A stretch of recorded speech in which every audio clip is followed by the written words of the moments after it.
Almost everybody knows this word, but very few really understand what it really means, which leads people to confuse it with other conditions. We will talk about autism in this episode. We will talk about its prevalence, its symptoms, related disorders, causes, and treatment. Join me on this journey where we will get to learn more about autism.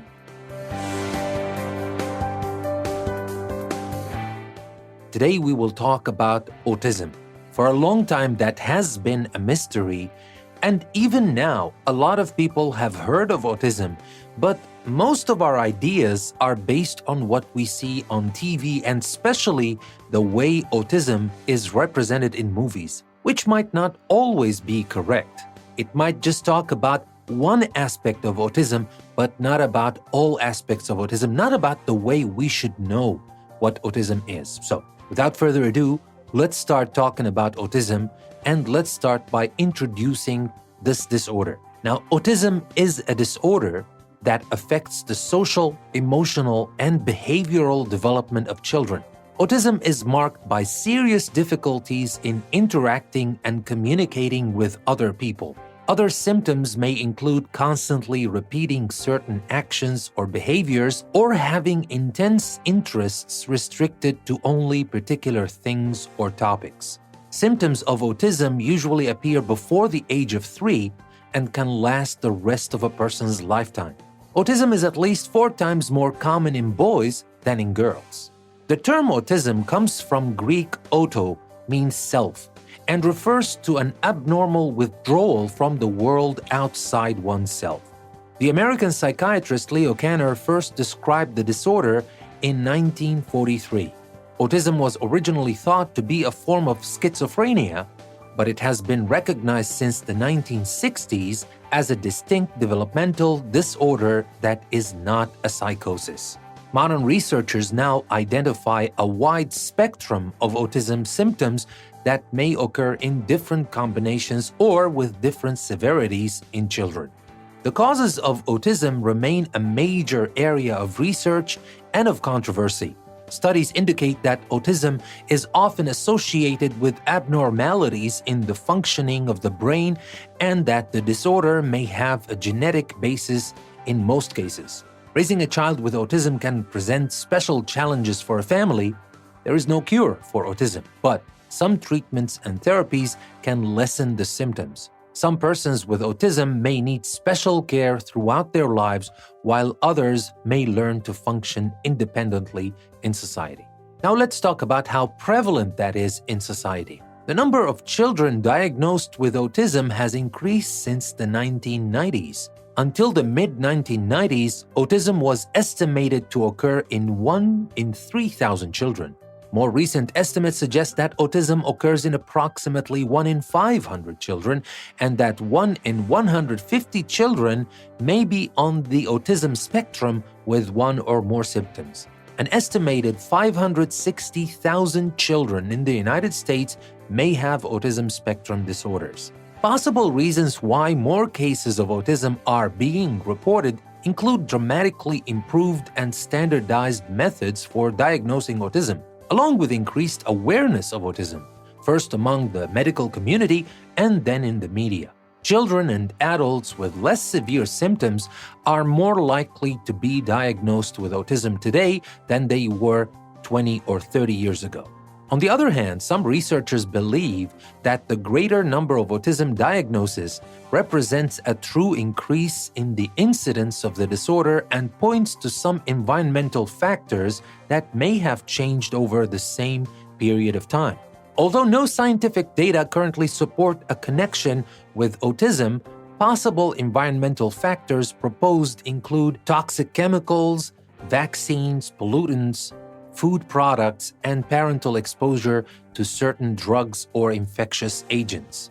A still unexplained feature of autism is the much higher incidence of the disorder in boys, about 4 times as frequent as in girls. Girls with autism, however, tend to show more severe symptoms and mental impairment. Now let's talk about the symptoms.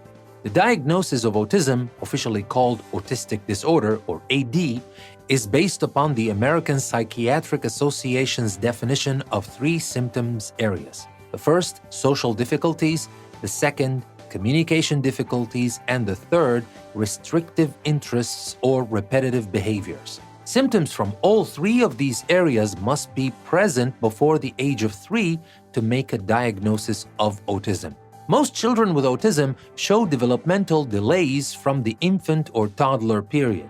In most cases, however, children with autism suffer a regression or loss of skills after a period of normal development. Now let's talk about the social difficulties first. Symptoms of social difficulty are usually the first signs of autism. Normally, an infant should respond to others with a social smile with the second or third month of life. Lack of such a smile during this period is often the earliest indication of autism. Infants who are later diagnosed with autism also make poor eye contact and do not imitate caregiver sounds or gestures. Children with autism typically do not share their enjoyment with others. For example, toddlers with autism may smile or laugh in response to a noisy toy, but they will not bring this toy to the caregiver. Another early sign of problems in social communication is a lack of gestures, including pointing. As they get older, children with autism often fail to develop typical friendships or even typical relationships with siblings or parents. They may also seem unaware of the feelings of other people or fail to comfort a person who is upset. Now let's talk about the communication difficulties. Children with autism have difficulties with communication, including both gestures and speech. Often children with autism have a delay in speech and in severe cases sometimes do not speak at all. They also fail to use gestures to replace words. How well children with autism will be able to function as they grow older can often be predicted based on their early language skills. When children with autism are able to speak, they may repeat back exactly what is said to them, a behavior that is called echolalia. Sometimes they will quote whole conversations or a dialogue from a movie. Frequently, children with autism misuse pronouns. For example, they may say, "You want a cookie?" to indicate that they want a cookie. As they get older, children with autism will be unable to have conversations with others. They will also not play make-believe, but instead will often simply line up objects or replay a TV show or movie using their toys. What about the unusual behaviors? The restricted interests or repetitive behaviors that often occur in autism are sometimes the least obvious symptoms when children are toddlers. These symptoms usually become a larger problem around the age of 4 or 5. Many children with autism will have a limited number of intense interests, such as dinosaurs, trains, or characters from a cartoon. They may also be preoccupied with parts of objects. For example, they may spin the wheel of a toy car instead of pretending to drive it.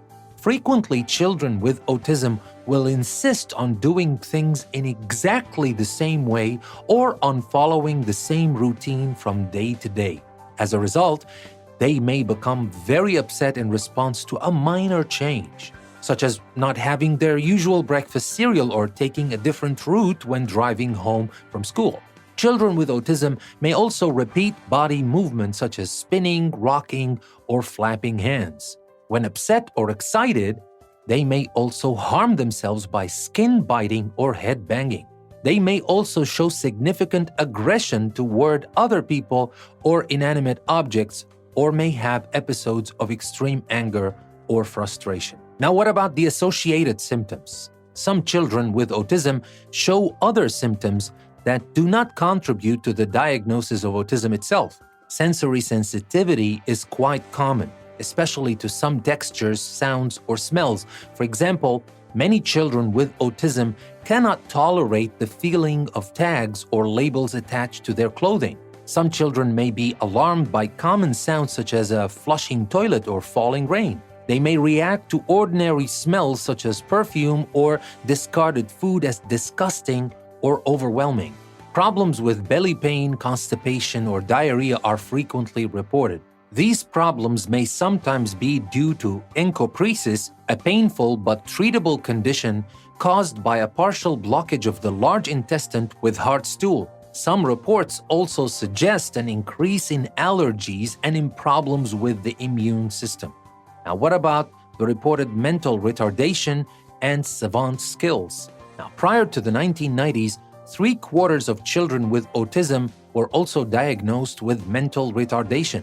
The increase of autism diagnosis, however, has been matched to a decrease in the number of children with autism who are also considered to have mental retardation. Children with autism can have wide variations in their intellectual abilities. Many show a decrease in verbal intelligence, that is, their ability to understand and use words. On the other hand, some children with Asperger's syndrome who have intact speech and language comprehension show difficulties in nonverbal intelligence, particularly understanding cause and effect relationships. For example, a person with Asperger's might not understand that a mother feeding a baby would quiet the baby down and stop it from crying. Due to the wide variation in abilities, every child with autism should have intelligence testing. Some people with autism show preserved ability in one area or demonstrate a particular skill, such as memorizing phone numbers, computing calendar dates, or drawing landscapes.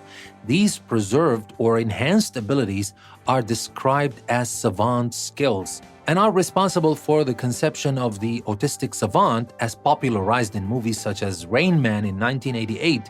Although approximately 10% of people with autism show a preserved skill that is outstanding in comparison to their overall function, truly exceptional skills or talent are quite rare. Now, how about diagnosing autism and related disorders? Most children with autism or a related disorder show some, but not all symptoms of the disorder. It is important to have a thorough evaluation with a psychologist or physician to get a clear diagnosis and treatment plan. Classic autism, termed autistic disorder, is one of 5 disorders making up the pervasive developmental disorders, PDDs. 2 other diagnoses, Asperger's syndrome and PDD not otherwise specified, PDD-NOS, are considered part of the autism spectrum. The remaining 2 diagnoses for PDDs, Rett syndrome and childhood disintegrative disorder, are much rarer and have a worse prognosis. Now let's start with Asperger's syndrome. While children do not have communication problems and have average intelligence, but have autistic symptoms in social and behavioral areas, they may be diagnosed with Asperger's syndrome. Hans Asperger, an Austrian psychiatrist, first described children with this cluster of symptoms in 1944. Autism and Asperger's syndrome are often difficult to separate. A careful history may reveal that a child who does not have communication problems at 10 years old did have a significant language delay or cannot have a conversation except when talking about a restricted interest such as dinosaurs or cartoon characters. Children diagnosed with Asperger's syndrome often use unusual words and may sound old-fashioned, or as if they are reading out of a textbook. Sometimes this unusually language is actually delayed echolalia, where they are repeating back something that they heard or read word for word. And now let's talk about pervasive developmental disorder not otherwise specified, or what we call PDD-NOS. Many of the children have symptoms in 1 or 2 of the 3 symptom areas, but do not show enough symptoms for the diagnosis of autistic disorder or Asperger's syndrome. These children are typically diagnosed with pervasive developmental disorder, not otherwise specified, PDD-NOS, and are often described as being on the autism spectrum. Children with this diagnosis can be very different from one another. Additionally, it is often difficult to separate children who have PDD-NOS from children who have speech and language problems that result in difficulty forming relationships.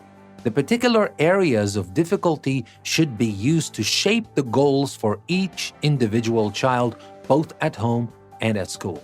And now let's talk about the Rett syndrome. Now, Rett syndrome is a severe disorder that affects only girls. Although it progresses from symptoms resembling autism, it is not classified as part of the autism spectrum. Symptoms include characteristics, hand movements, loss of language and motor skills, seizures, and eventually death from irregular breathing. And there is also the childhood disintegrative disorder. Child disintegrative disorder, or CDD, is diagnosed in children who develop symptoms similar to autism after a 2 to 4 year period of apparent normal development. Such children may then lose such basic abilities as language, self-care, and toilet use. They also lose interest in their social and even physical environment. Because the onset and course of CDD are distinct from autism, it is not considered part of the autism spectrum. The prognosis for CDD is also worse than for autism. CDD usually results in very severe impairment. And now let's talk about the distinctness of autism. A number of the symptoms associated with autism also occur in other developmental and behavioral disorders and in certain mental illnesses. However, the special combinations of symptoms and their severity set autism apart. Several social withdrawal is found in schizophrenia. In fact, autism was originally misclassified as a type of childhood schizophrenia. However, the symptoms of schizophrenia typically developed in adolescence or later and can include bizarre behavior or delusions that do not otherwise impair intelligence and communication capabilities. Medications can often reduce symptoms of schizophrenia to a point where a person with the illness can function and communicate relatively normally. The causes of schizophrenia appear to be biological, affecting the development and functioning of the brain. Mental retardation is associated with a range of disorders, but the behaviors characteristic of autism may not be present. For example, children with Down syndrome have serious language and other cognitive difficulties. In most cases, however, they do not suffer the kind of social withdrawal characteristic of autism and instead can be highly affectionate and responsive to others. Down syndrome is caused by a clearly identified chromosomal disorder and results in distinctive changes in facial features. Children with Tourette's syndrome, a neurological disorder characterized by involuntary body movements and vocal outbursts, may engage in repetitive actions or have sudden violent tantrums. However, their intelligence and their social and emotional development are typically normal. Forms of serious self-destructive behavior such as headbanging, scratching or biting oneself, and using objects in the environment to cut or injure oneself are also associated with a number of disorders, including several genetic disorders such as Lesch-Nyhan syndrome, Fragile X syndrome, and Cornelia de Lange syndrome. Other types of destructive or aggressive behavior, including violent tantrums, can have many causes, including reactions to child abuse or emotional stress. Now we will talk about causes, but before we continue on and talk about the causes and treatments, let me tell you something. It's not a bad thing to talk about a problem as it is. It is a problem. It is like this. Now, some people might say, no, you should be politically correct about some of the words you use in this listening, but this is science, guys. You don't have to be shy to tell what science is. The problem is when you don't want to accept what things are, and you don't want to know the difference between one thing and another. You want to run away from science and go learn about something from somewhere else, and you usually have half of the facts or whatever it is, because with certain things, you have to know what the problem is. Do not be shy to say the things as they are. I'm sorry if you find some of the words I'm using here kind of offensive, but this is science. So definitely nothing is offensive, and we need to know everything. The information I'm mentioning here is very important, not only for your English. I know this is English Plus podcast, but maybe this is the part of Plus more than it is the part of English. And that was my intention all along. But the point is, we need to know these things because we need to be aware of these things when we see them around us. We need to know what they are. There's no reason to panic. Everything has a solution, and even when it doesn't have a solution in sight, at least we know how to handle and deal with a problem like that. So with that being said, let me just remind you that you can also find the whole transcript in a link I will leave in the description. So if you find the listening a little bit more difficult than usual, and it is, to be honest, it is not the same level of other listenings, so you will find that to be a little bit difficult, take the link and you will find everything I'm talking about, the transcript of the episode, the show notes, on our website, EnglishPlusPodcast.com. Now let's move back and talk about the causes of autism. Researchers are unlikely to find a single cause in the majority of cases of children with autism. With a better understanding of the causes, autism may prove to be a number of separate disorders with different risk factors that lead to a similar pattern of problems.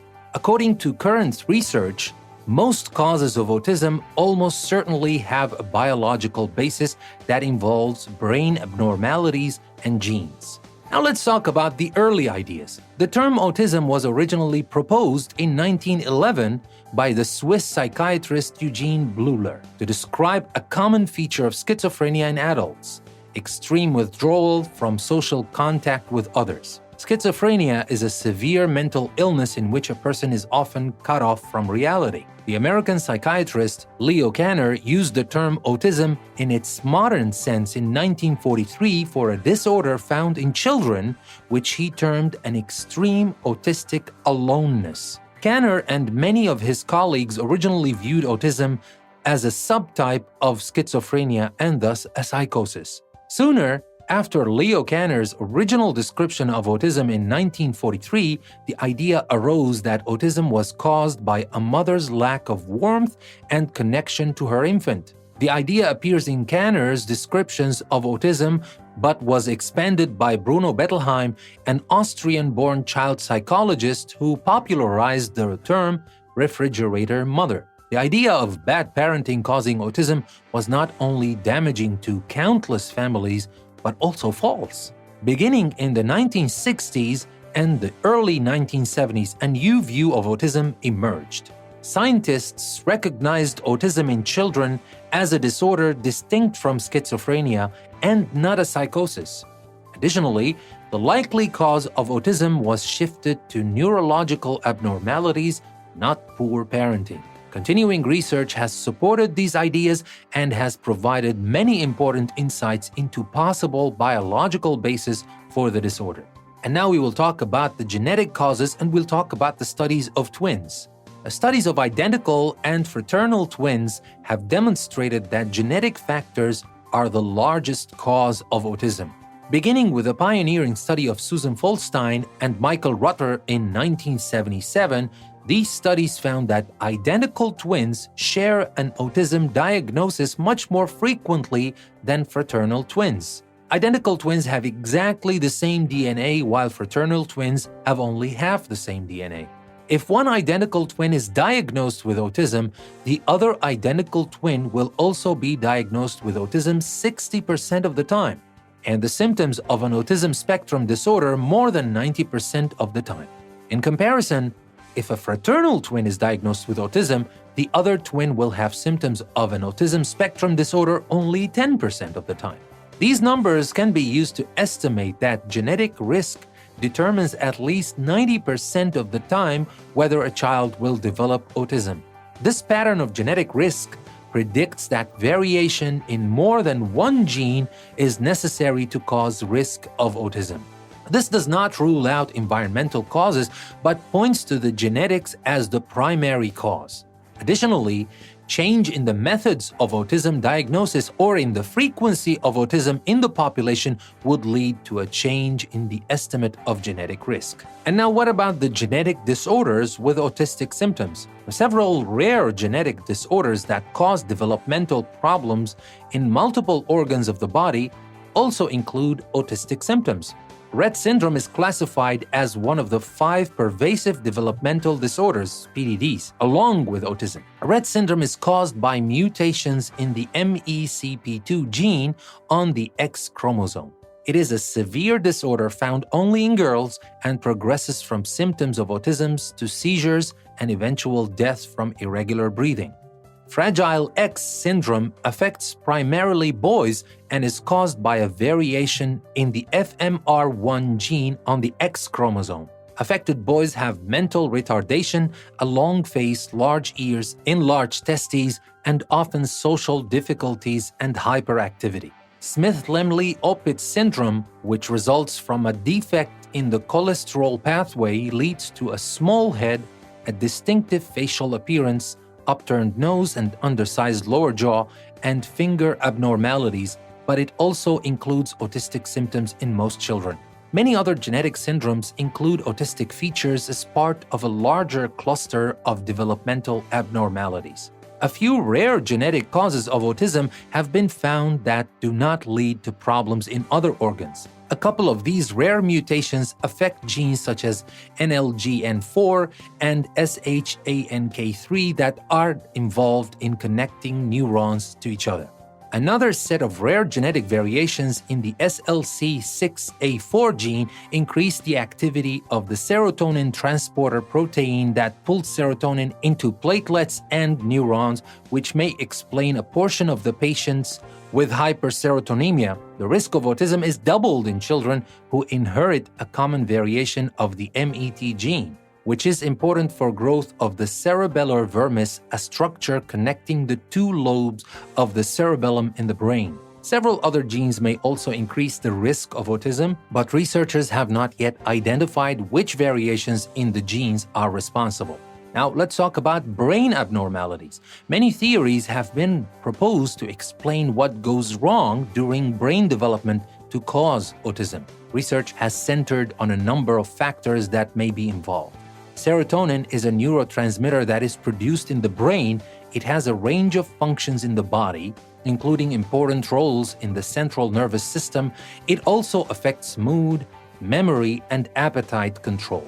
In 1961, Daniel Friedman and colleagues found increased level of serotonin in the blood of patients with autism. More recent research has found that increased serotonin, or hyperserotonemia, is present in about 1/4 of patients, is also present in some of their family members, and is caused by genetic factors. Some children with autism show an increase in brain growth during the first year of life that later slows down, so that most adults with autism do not have enlarged brains. This increased growth is thought to be due to increased connections between neurons. Most brain studies in autism have also found a decrease in the size of a particular brain region, the cerebellar vermis. People with autism show less activity than normal in the mirror neuron system of the brain that some scientists believe allows the human brain to understand and learn from observing other people. A recent theory proposed that defects in the mirror neuron system may explain some aspects of autism. Additionally, people with autism often overreact emotionally to trivial events in their environments, suggesting a problem with the processing of what they perceive. Many theories have been proposed to explain each of these findings, but more research is needed to understand what goes wrong during brain development. And now let's talk about infections and drugs. In rare cases, children born to mothers who were infected with certain illnesses or took particular drugs during pregnancy may have autism as part of a larger set of difficulties. For example, infection with German measles, rubella, during pregnancy affects the heart, liver, spleen, eyes, and brain, and includes features of autism more commonly than other causes of mental retardation. In developed countries, however, the widespread use of vaccines has almost eliminated rubella infection during pregnancy. Exposure to the seizure medication valproate can affect the development of the spinal cord, heart, lungs, and other organs, and may also lead to an increased risk of autistic features. Rates of autism in children exposed to valproate during pregnancy are difficult to calculate and appear to be quite low. Now, let's talk about treatments. There are no known cures for autism or autism spectrum disorders. Until the 1960s and even into the early 1970s, children and adults with autism were routinely kept in institutions. Now, children with autism are often raised at home by their parents. Many adults with forms of autism can live in the outside world with some type of assistance. Currently, treatment includes the use of individualized education, communication tools, behavioral management, and medication. The devastating impact the disorder can have on children and families had led some parents to try many unproven treatments in the hope of a breakthrough or major improvement. The mainstays of treatment for autism include interpersonal, behavioral, and communication principles, all applied toward educational goals.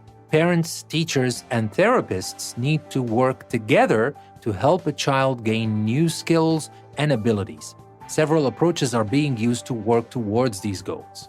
Now let's talk about therapy and training approaches. Ivar Lovaas, an American psychologist, pioneered a behavioral modification system that includes immediate rewards and punishments to shape a child's behavior. A controversial aspect of this approach is the use of electric shock to deter self-destructive behavior in extreme cases. The treatment and education of autistic and related communication handicapped children TEACCH system uses a picture schedule of time-limited tasks to gradually build on skills while also including well-liked tasks as a reward. The floor time system uses frequent play sessions with a parent to connect therapy goals with activities that a child finds exciting or fun, ideally gaining skills and developing a deeper relationship with a parent at the same time. Other systems have also been applied, but it is not yet clear whether any one approach is better than another. Now, what about medications? Medication is not a primary treatment for autism itself, but can be helpful for related symptoms. Risperidone or Risperdal received Food and Drug Administration FDA approval in 2006 for irritability in autism and is the first medication to receive FDA approval in treatment of the disorder. Most of the children in the studies of risperidone treatment had significant aggression toward themselves or others, or episodes of extreme anger or frustration. Risperidone may have significant side effects including weight gain, risk of diabetes, and movement disorders. A group of medications called the serotonin reuptake inhibitors have been used successfully to treat compulsive behaviors in autism. These medications include fluoxetine, Prozac, fluvoxamine, Luvox, and escitalopram, Lexapro. Some children experience decreased sleep and agitation on these medications, and the dose needs to be carefully monitored by an experienced clinician. A number of other medications may also be used in children with autism, particularly when they also have extreme hyperactivity, poor sleep, or aggression. No medication has been shown to have significant effects on the social or communication difficulties seen in autism. Now, that being said, I would like just to mention clearly and decisively that it is definitely not in my area of expertise to know whether any of these medicines are good for autism or not. I just gathered some research about autism and I am conveying that to you. I have absolutely no medical background and I am not recommending any of these drugs. So please do not take the names of these drugs and use them without definitely always referring back to your clinician or to your doctor. So I'll say that again. Please don't take the names of any of these drugs and try them on your own. Always ask your doctor. I'm not a doctor. I don't know about these things. I'm just reporting to you in this episode the major research done on the medications used for autism or to treat autism, at least to treat autism symptoms. Now let's talk about alternative treatments. Many clinicians and parents have looked to alternative treatments for autism. These treatments often have no scientific basis or offer no evidence that they are effective. Approaches such as providing special vitamin supplements or making dietary changes should cause no serious harm to children in most cases, although some proposed diets can lead to vitamin deficiencies. Most concerning, however, are invasive treatments such as heavy metal chelation. Chelation therapy uses chemicals to remove heavy metals such as mercury and cadmium from the body. The treatment has caused the death of at least one child with autism without having any known benefit. And now for the last part of this episode, we will talk about the education of children with autism. The educational needs of children with autism are variable. Some children require a self-contained classroom with all special education classes. Others can be included in mainstream classrooms with little or no support. Treatment principles from programs such as TEACCH or LOVES can be included in the school day. No single approach will be right for every child with autism. Federal law obligates public schools to assess each child's individual needs and provide an appropriate educational setting to meet those needs. Of course, we're talking about the United States here. What about life for adults with autism? How a person with autism functions in adult life depends greatly on language skills and intelligence. Some people with so-called high-functioning autism are able to live and work independently. In some cases, adults with forms of autism have pursued professional careers such as veterinary medicine, mathematics, or writing. Adults with Asperger's syndrome can develop special strategies to overcome problems with memory or with understanding emotions in others. For example, a computer program was recently developed to help teach adults with autism how to interpret facial expressions in others. Adults with some severe autism may require significant social support in a residential community. Those with limited speech often need close supervision, either within a family or in a group home or other residential replacement. The best job for most adults with autism have clear rules, may include a particular skill or interest, and do not include complex social interactions. Now, finally, let's talk about some of the controversies. Now, autism is a devastating disorder whose cause remains poorly understood. It is not surprising that some clinicians and families develop strong opinions about possible causes or treatments. These opinions sometimes generate considerable interest in the popular media and sometimes attract a good deal of research funding to prove or disprove them. One such idea was the fear that vaccines somehow lead to autism. Initially, fear focused on the idea of persistent infection from the measles, mumps, rubella vaccine. More recently, concerns were raised about a vaccine preservative, thimerosal, that contains ethyl mercury. No scientific research supports either idea, and to the contrary, vaccines have nearly eliminated congenital rubella, one of the few known environmental causes of autism. Others fear that exposure to heavy metals such as mercury and cadmium could lead to autism and advocate chelation treatment, which uses chemicals to remove heavy metals from the body. Synthetic chemical compounds cited as possible triggers for autism have included flame retardants, pesticides, fertilizers, and even food additives such as aspartame. The frequent occurrence of gastrointestinal symptoms in autism leads some to advocate for various diets and remove wheat products, dairy products, and even all carbohydrates. There's currently no firm scientific evidence that any of these substances are involved in causing autism, but people do it anyway. The increase in children diagnosed with autism has led to calls for more government funding for research into autism and for special help for parents of children with autism.